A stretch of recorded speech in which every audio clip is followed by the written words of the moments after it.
Hi welcome back to ಸ್ಪಂದನ ಧರ್ಮ YouTube channel. ನಾವಿವತ್ತು ಮನೆಯಿಂದ ಮೈಸೂರಿಗೆ ಹೋಗ್ತಿದ್ದೀವಿ. ಮೈಸೂರಿಗೆ ಏನಕ್ಕಂದರೆ ಕವಿತಕ್ಕ ಒಂದು ಮಗಂದು ಮೊದಲನೇ ವರ್ಷದ ಬರ್ತಡೇ ಇತ್ತು. ಸೊ ಹಾಗಾಗಿ ನಾನು ನಮ್ಮಮ್ಮ ನಮ್ಮ ಅಕ್ಕ ಮತ್ತು ಋತ್ವಿ ಕಾರಲ್ಲಿ ಹೋಗ್ತಿದ್ದೀವಿ. ಆನ್ ದಿ ವೇ ನಮ್ಮ ದೊಡ್ಡಕ್ಕ ಮತ್ತು ನಮ್ಮ ದೊಡ್ಡಮ್ಮ ಬಂದರು. ಅವರನ್ನು ಹತ್ತಿಸ್ಕೊಂಡು ನಾವು ಮಂಡ್ಯ MVC ಬೇಕ್ರಿಗೆ ಬಂದಿದ್ವಿ. ಇಲ್ಲಿ ಕವಿತಕ್ಕ ಅವರು ಕೇಕ್ನ ಆರ್ಡ್ರ್ ಕೊಟ್ಟು ಹೋಗಿದ್ರು. ಸೊ ಹಂಗಾಗಿ ಅವರೆಲ್ಲ ಅರ್ಲಿ ಮಾರ್ನಿಂಗು 4 o'clock ಹಂಗೇ ಟೆಂಪಲ್ ಹತ್ರ ಹೋಗಿದ್ರು. ಪೂಜೆ ಮತ್ತು ಮರಿ ಹೊಡಿಯೋದೆಲ್ಲ ಇತ್ತಂತ. ನಾವು ಲೇಟಾಗಿ ಹೋಗ್ತಿದ್ವಿ, ಹಾಗಾಗಿ ಈಸ್ಕೊಂಡು ಬನ್ನಿ ಅಂತ ಹೇಳಿದರು. ನಾವು ಅದಕ್ಕೋಸ್ಕರ MVC ಬೇಕ್ರಿ ಹತ್ರ ಬಂದಿದ್ವಿ. ಇಲ್ಲಿ ಈಸ್ಕೊಂಡು ನಾವು ಪ್ಯಾಕಿಂಗ್ ಮಾಡಿಸ್ಕೊಂಡು ಇವಾಗ ಕಾರಲ್ಲಿ ಡೈರೆಕ್ಟು ಮೈಸೂರು ಉತ್ತನಳ್ಳಿ ಮಾರಮ್ಮ ಟೆಂಪಲ್ಲಿಗೆ ಹೋಗಬೇಕಿತ್ತು. ಸೊ ಹಂಗಾಗಿ ಪ್ಯಾಕಿಂಗ್ನ ಮಾಡಿಸ್ಕೊತಿದ್ವಿ. ನಮ್ಮ ಋತ್ವಿ ಬೇಕ್ರಿ ಸುತ್ತ 2 ಸುತ್ತು ಬಂದಳು, ನಂಗೆ ಅದು ಬೇಕು ಇದು ಬೇಕಂತ. ಆಮೇಲೆ ಕೊನೆಯಲ್ಲಿ ಯಾವುದೋ ಒಂದು ಸ್ವೀಟ್ನ ಅವ್ರ ಅಮ್ಮನ ಹತ್ರ ತಗ್ಸ್ಕೊಂಡ್ಳು. ಇವಾಗಂತೂ ವೀಕೆಂಡ್ ಬಂತು ಅಂದರೆ ಫುಲ್ ಫಂಕ್ಷನ್ನೇ. ಲಾಂಗ್ ವೀಕೆಂಡ್ ಸಿಕ್ಕಿದ್ರೂ ಅಷ್ಟೇ ಫುಲ್ ಫಂಕ್ಷನಿಗೆ ಹೋಗೋದೇ ಆಗ್ತಿದೆ, ರೆಸ್ಟೇ ಇಲ್ಲ. ಶನಿವಾರ ಭಾನುವಾರ ಬಂತಂದರೆ ಏನಾದರೂ ಹೊರಗಡೆ ಹೋಗೋದು, ಇಲ್ಲ ಅಂದರೆ ಯಾವುದಾದ್ರೂ ಫಂಕ್ಷನ್ನಿಗೆ ಹೋಗೋದು, ಇದೇ ಥರ ಆಗಿಬಿಟ್ಟಿದೆ. ಇಲ್ಲೇ ಒಂದು 15 ಮಿನಿಟ್ಸ್ ಆಯಿತು. ಅಂದರೆ ಅವರು ಕ್ಯಾಲ್ಕುಲೇಷನ್ನು ಮತ್ತು ಪ್ಯಾಕಿಂಗ್ ಮಾಡಿಕೊಡೋದಕ್ಕೆಲ್ಲ ಟೈಮ್ ತೊಗೊಂಡ್ರು. ನೋಡಿ ಕೇಕ್ನ ಎಷ್ಟು ಚೆನ್ನಾಗಿ ಪ್ಯಾಕ್ ಮಾಡಿಕೊಟ್ಟಿದ್ದಾರಂತ. ಐ ಥಿಂಕ್ ಕೇಕ್ ಬಂದು 2 kg ಇಲ್ಲಾಂದ್ರೆ ಅದಕ್ಕಿಂತ ಸ್ವಲ್ಪ ಕಮ್ಮಿನೇ ಇರೋದು. ಬಟ್ ಪ್ಯಾಕೇಜಿಂಗ್ ಮಾತ್ರ ತುಂಬ ಚೆನ್ನಾಗಿ ಮಾಡಿಕೊಟ್ಟಿದ್ದಾರೆ. ಈ ಕೇಕ್ನ ನಾವು ಆಲ್ಮೋಸ್ಟ್ ಆರಾಮಾಗಿ ತಗೊಂಡು ಹೋಗ್ಬೋದು ಕಾರಲ್ಲೇ. ಆಮೇಲೆ ಕೇಕ್ ಕಟ್ಟಿಂಗ್ ಆದಮೇಲೆ ಬೇರೆಯವರಿಗೆಲ್ಲ ಕೊಡೋದಕ್ಕೆ ಅಂದ್ಬಿಟ್ಟು ಕಪ್ ಕೇಕ್ನೆಲ್ಲ ತೊಗೊಂಡಿದ್ರು. ಸೊ ತಗೊಂಡು ನಾವು ಇವಾಗ ಮೈಸೂರು ಕಡೆ ಹೊರಟ್ವಿ. ಇವಾಗ ವೀಕೆಂಡ್ ಬಂತು ಅಂದರೆ ಸಾಕು, ಮೈಸೂರಿಗೆ ಹೋಗೋದಕ್ಕೂ ಬೇಜಾರಾಗ್ಬಿಟ್ಟಿದೆ, ಬೆಂಗಳೂರಿಗೆ ಹೋಗೋದಕ್ಕೂ ಬೇಜಾರಾಗ್ಬಿಟ್ಟಿದೆ. ಬೆಂಗಳೂರಿಗೆ ಹೋಗೋದು ಅಂತ ಬಂದರೆ ಇವಾಗ ಮಂಡ್ಯದಿಂದ ಬೆಂಗಳೂರಿಗೆ ನಾನ್ ಸ್ಟಾಪ್ ಬಸ್ಗಳು ತುಂಬಾ ಇದೆ. ಲೈಕ್ ಮಾರ್ನಿಂಗು ಮತ್ತು ಈವ್ನಿಂಗು ಜಾಸ್ತಿ ಇದೆ, ಮಧ್ಯಾಹ್ನ ಸ್ವಲ್ಪ ಕಮ್ಮಿ. ಯಾವಾಗ ಹೋದರೂ ಅಷ್ಟೇ ಬೆಂಗಳೂರಿಗೆ ನಾನ್ ಸ್ಟಾಪ್ ಬಸ್ಸಲ್ಲಂತೂ ಜನ ಇದ್ದಂಗೆ ಇರ್ತಾರೆ. ಆ ಡೋರ್ ಓಪನ್ ಆದರೆ ಸಾಕು, ಹತ್ಕೊಳ್ಳೋ ಅಷ್ಟೊತ್ತಿ ಜೀವನ ಹೋದಂಗೆ ಆಗಿರುತ್ತೆ. ಆಮೇಲಂತೂ ಅಷ್ಟು ಹತ್ಕೊಂಡ್ರೂ ಸೀಟ್ ಸಿಗೋಲ್ಲ. ಎಷ್ಟೊಂದು ಜನ ಕೆಳಗಡೆ ಕೂತ್ಕೊಂಡು ಹೋಗ್ತಾರೆ, ಇಲ್ಲ ನಿಂತ್ಕೊಂಡು ಹೋಗ್ತಾರೆ. ಬರೀ 1 hour 1.5 ಗಂಟೆ ಅಲ್ವಾ ನಿಂತ್ಕೊಂಡು ಹೋದರೆ ಆಯ್ತು ಅಂತಲೇ ಹತ್ಕೋತಾರೆ. ಫುಲ್ ಬೆಂಗಳೂರಿಗೆ ಹೋಗೋದಕ್ಕೇ ಬೇಜಾರಾಗ್ಬಿಟ್ಟಿದೆ ನನಗಂತೂ. ನಾನು ಆಲ್ಮೋಸ್ಟ್ ಬೆಂಗಳೂರಿಗೆ ಹೋದಾಗ ನನಗಂತೂ 98% ಸೀಟ್ ಸಿಗೋದೇ ಇಲ್ಲ, ಯಾವಾಗಲೂ ನಿಂತ್ಕೊಂಡು ಹೋಗೋದೇ ಆಗಿಬಿಟ್ಟಿದೆ. ಮೈಸೂರಿಗಂದರೆ ಆರಾಮಾಗಿ ಬಸ್ಸಲ್ಲೆಲ್ಲ ಸೀಟ್ ಸಿಗುತ್ತೆ. ಬಟ್ ಈ ಟೋಲ್ ಪಾಸ್ ಆಗಬೇಕಂದ್ರೆ ಹೆವಿ ತಲೆನೋವು. ವೀಕೆಂಡಲ್ಲಂತೂ ಟೋಲ್ ಫುಲ್ ರಶ್ ಇರುತ್ತೆ.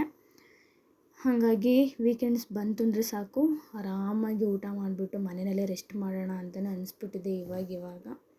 ನಾವು ಉತ್ತನಳ್ಳಿ ಮಾರಮ್ಮ ಟೆಂಪಲ್ ಹತ್ರ ಹೋದಾಗ ಆಲ್ರೆಡಿ ಒಂದು 12:30 ಹಿಂಗೆಲ್ಲ ಟೈಮ್ ಆಗಿತ್ತು. ಇಲ್ಲಿ ನಮಗೆ ಎಲ್ಲಿ ಯಾವ ಕನ್ವೆನ್ಷನಲ್ ಹಾಲಲ್ಲಿ ಬರ್ತಡೇ ಮಾಡ್ತಿದ್ದಾರೆ ಅಂತ ಗೊತ್ತಿರಲಿಲ್ಲ.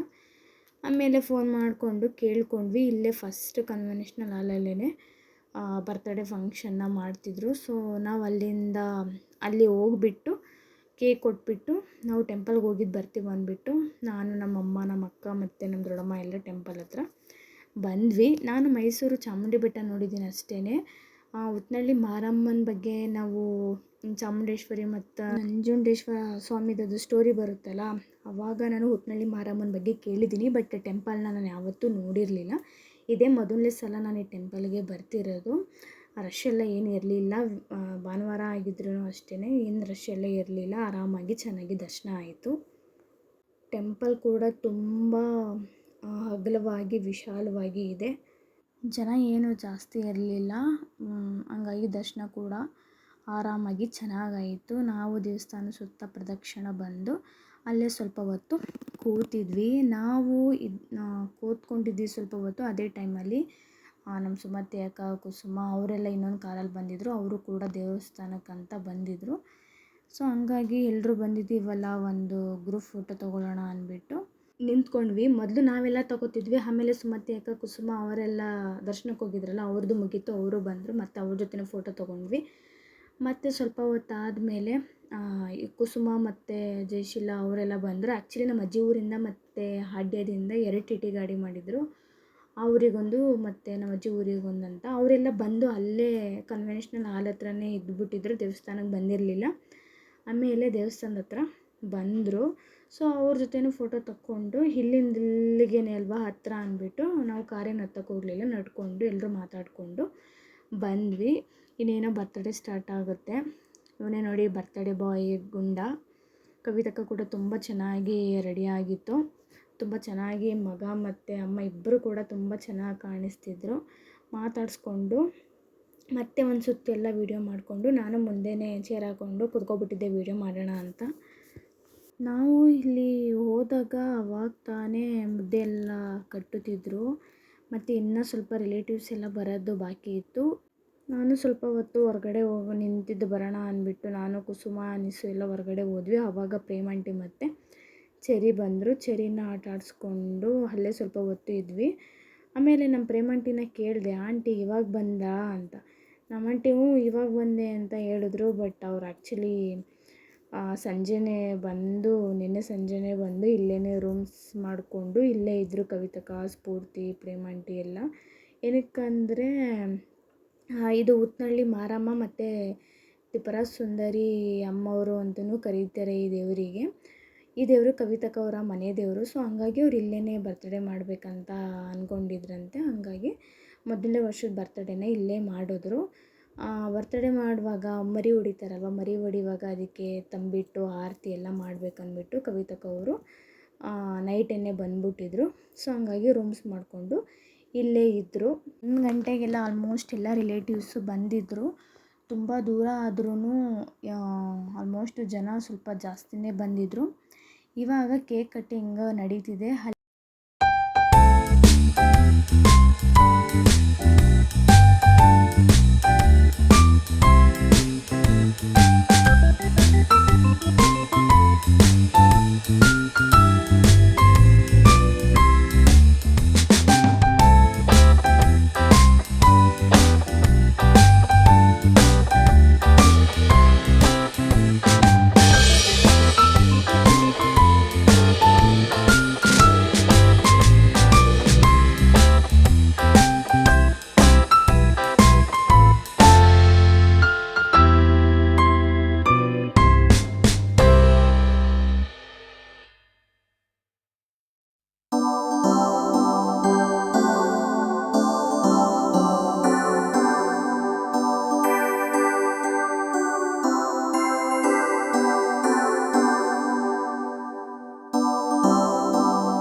ಮಕ್ಳಿಗಂತ ರಿಟರ್ನ್ ಗಿಫ್ಟ್ ಕೊಟ್ಟಿರೋ ಬ್ಯಾಗ್ನ ನಮ್ಮ ಋತ್ವಿ ಸ್ಟೈಲ್ ಮಾಡಿಕೊಂಡು ಸೈಡ್ ಬ್ಯಾಗ್ ಮಾಡ್ಕೊಬಿಟ್ಟು ನೇತಾಕೊಂಡು ವಾಕ್ ಮಾಡಿಕೊಂಡು ಸುತ್ತಾಡ್ಕೊಂಡಿದ್ಲು.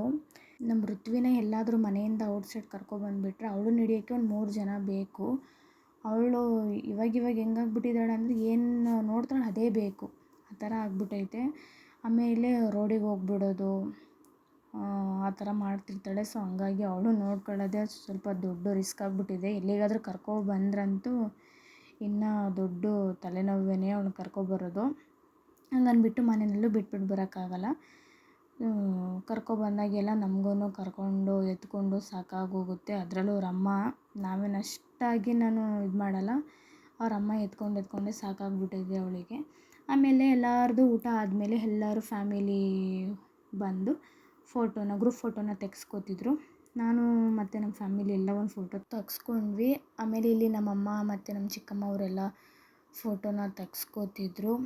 ಸ್ವಲ್ಪ ಜನ ಊಟ ಮಾಡ್ಕೊಂಡು ಬಂದು ಫೋಟೋ ತೆಗ್ಸ್ಕೋತಿದ್ರು. ಇನ್ನು ಸ್ವಲ್ಪ ಜನ ಮೊದಲು ಫೋಟೋ ತೆಗ್ಸ್ಕೊಂಡು ಆಮೇಲೆ ಹೋಗಿ ಊಟಕ್ಕೆ ಕೂತ್ಕೋತಿದ್ರು. ನಾವು ಅಷ್ಟೇ ಮೊದಲೇ ಫೋಟೋ ತೆಗ್ಸ್ಕೊಂಡು ಆಮೇಲೆ ಊಟಕ್ಕೆ ಹೋಗಿ ಕೂತ್ಕೊಂಡ್ವಿ.